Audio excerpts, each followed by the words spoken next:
मित्रों, पंडित लीलाचंद जोशी जी के बचपन का संदर्भ चल रहा है। मैं जानता हूँ कि आप सबके लिए जैसे लगता है निरर्थक है, क्योंकि बहुत से लोग उसे देख भी नहीं रहे हैं, पढ़ भी नहीं रहे हैं। लेकिन ये मेरी दृष्टिकोण में उनका जीवन एक अद्भुत संयम का जीवन था। इसको जानना हम सबके लिए बहुत ज़रूरी है। आगे देखिए, उन्होंने शुद्ध साहित्य समिति पुस्तकालय का जिक्र किया है। उन्होंने बताया कि उन दिनों मेरी उम्र 12 साल के लगभग थी। अल्मोड़े के शुद्ध साहित्य समिति नामक पुस्तकालय से मुझे हिंदी की सभी विषयों की पुस्तकें मिल जाती थीं। मैं पुस्तकों को बड़े चाव से पढ़ता था। इस पुस्तकालय का बहुत बड़ा हाथ मुझे लेखक बनाने में रहा।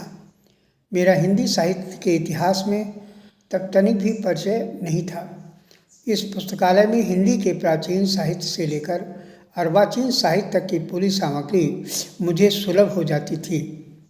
हिंदी के में प्रकाशित होने वाली प्रायः सभी पत्र पत्रिकाएँ भी वहीं पहली बार मुझे देखने को मिली। और तो और इंदु नामक साहित्यिक पत्रिका की फाइल भी वहाँ मिल गई।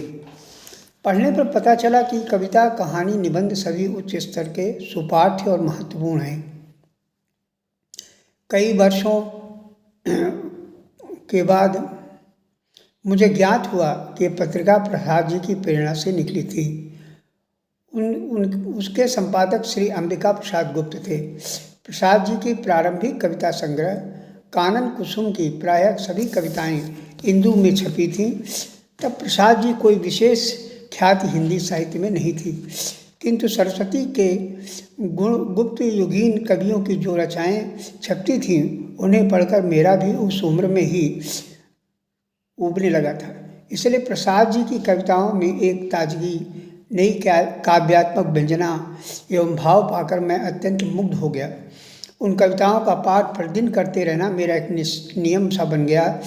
ये बात नहीं कि उन दिनों कविता की परख करने की बुद्धि आ गई थी, पर किसी के मन में कोई वस्तु क्यों अच्छी लगती है, इस बात का सटीक ज्ञान मुझे आज तक नहीं हो पाया। एक बच्चे की सहज अंतःप्रज्ञा साहित्य के किस रूप से प्रभावित होती है, इसका कारण खोजना और भी कठिन है।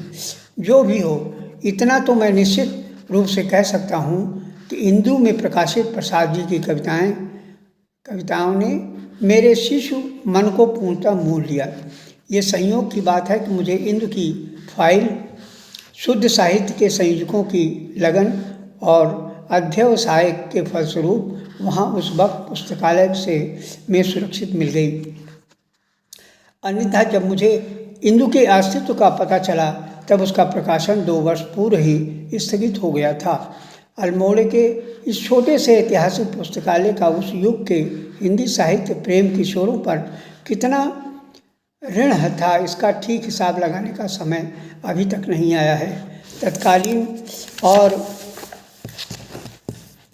प्राचीन हिंदी साहित्य के किसी भी अंग की तनिक भी उपेक्षा उक्त पुस्तकालय के संयोजकों ने नहीं की थी। अल्मोड़ा जैसे छोटे कस्बे में तब संचार की व्यवस्था नहीं थी। रेल का पहला स्टेशन काठगोदाम अल्मोड़ा से 40 मील दूर था। 40 मील पैदल चलने के बाद ही रेल की यात्रा पर्वतीय वासियों के लिए संभव हो सकती थी। पहाड़ी मार्ग लंबी लंबी चढ़ाई और ढलानों के कारण अधिक दुर्गम था।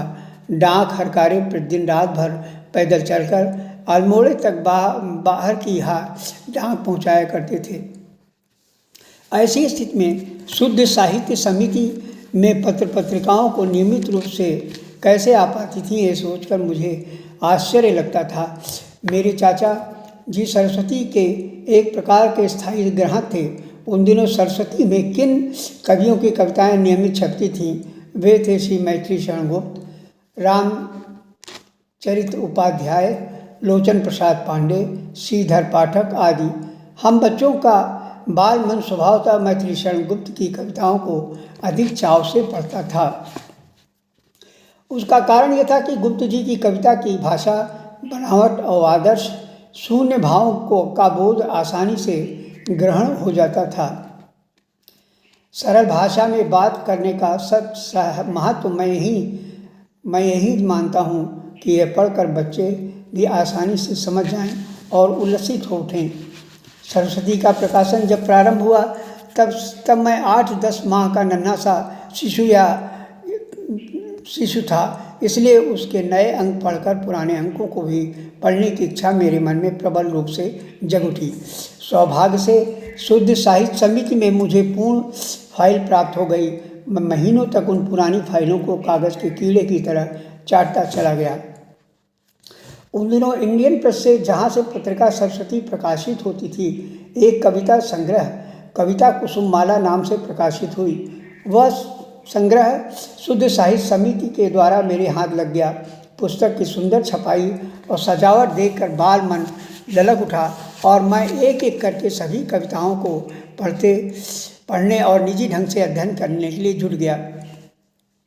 इस संग्रह के संपादक श्री लोचन प्रसाद पांडे थे। संग्रह में उनकी भी कुछ कविताएं संग्रहित थीं। उनके भाई श्री मुकुटधर पांडे को छायावादी काव्य का प्रथम कवि कहा जाता है, पर उनकी इस विशेषता पर मेरा ध्यान भी नहीं गया। प्रसाद जी की कोई भी कविता उसमें नहीं थी। मुझे देखकर आश्चर्य हुआ और इस उपेक्षा का अनौचित्य खलने लगा। बाद में जब मैंने इस बात की शिकायत भाई साहब से की तो उन्होंने बताया कि लोचन प्रसाद जी यह संग्रह इंडियन प्रेस से छपा है।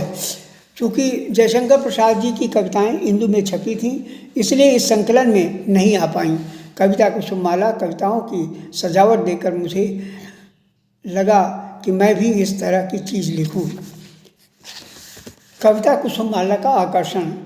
मैंने सजावट पर इसलिए बल दिया कि कविता अपने आप में एक ऐसी चीज़ है कि जब किसी पत्र पत्रिका या पुस्तक में छपती है तब अपने आकार प्रकार से सज जाती है। गद्य की एक रूपता और हाशिए से लेकर पृष्ठ के दूसरे कोने तक बहुत गिजबिज और एक दूसरे से सटे हुए पंक्तियों के भीतर ठूसे हुए शब्दों की भरमार किसी बालक के भयभीत और विमुख कर देती है।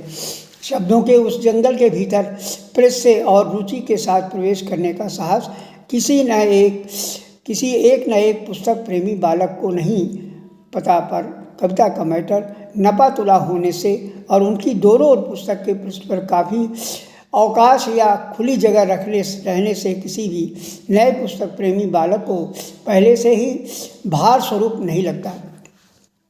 इस युग में वाक्यानुसार या तुक प्रधान कविताओं का भी कुछ कम आकर्षण उसके लिए नहीं होता था। कविता कुसुममाला की कविताओं की सजधज दोनों ने मुझे बहुत मोहा। मैं भी उसी तरह की नई तुली तुक पंक्तियाँ लिखने के लिए अत्यंत गंभीर उठा। जो पंक्तियाँ मैंने लिखी कविता के नाम पर वे सहज सीधी थीं। गुप्त जी की निम्न प्रसिद्ध पंक्तियों के अनुसरण में मैंने लिखी, आहा ग्राम जीवन भी क्या है, क्यों नहीं से सबका मन चाहे, थोड़े में निर्वाह यहाँ है, ऐसी सुविधा और कहाँ है।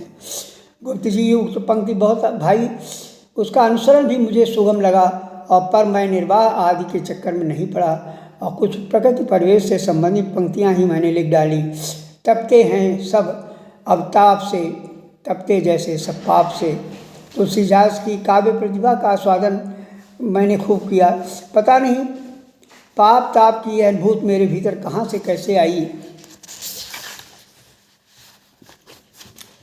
कथा में पढ़ाई जाने वाली हिंदी संग्रह शिरोमणि पुस्तक में मुझे पहली बार तुलसीदास जी की काव्य प्रतिभा का आस्वादन करने का सुयोग प्राप्त हुआ। मुझे पत्र पत्रिकाओं में तुलसीदास की कविता के संबंध में यत्र तत्र चर्चाएं पढ़ने को मिली जाती थी, पर उन चर्चाओं के संबंध में कवित्व के गुणत्व को समझने का कोई गुरु या कोई निश्चित आदर्श नहीं बताया जाता था। किसी बड़े नाम मात्र से प्रभावित होने का स्वभाव मेरा बचपन से ही नहीं रहा। फिर भी सीता स्वयंवर का प्रसंग और उससे प्रदर्शित कवि की चातुरी सबसे अधिक उसका रोमांटिक रूप मुझे बहुत प्रिय लगा और मैं दोहरा कर उच्च काव्य की पंक्तियों को प्रतिदिन एकांत में पढ़ता रहा। स्वयं मैं अपने भीतर से उसकी काव्यात्मक विशेषताओं की खोज अपनी कल्पना अनुमान के अनुसार लगाता रहा।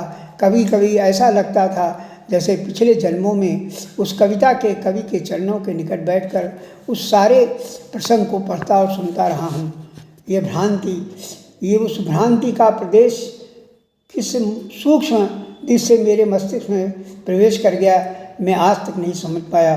पर इतना निश्चित है कि इस भ्रांति के द्वारा ही निर्देशित पथ पर चलते रहने के कारण मेरा साहित्यिक ज्ञान आज तक प्रगति करता रहा है और साहित्य की नई दिशाओं की खोजते रहने में सहायक सिद्ध होता रहा। सीता स्वयंवर प्रसंग भी बारीकियों से निरंतर खोजते रहने का परिणाम ये हुआ कि उसके बाद किसी भी कवि की रचना पढ़ने के बाद उसके संबंध में किसी प्रकार के असमंजस्य या भ्रम की भावना मेरे मन में नहीं रही थी और वह कविता क्यों अच्छी है या क्यों बुरी है।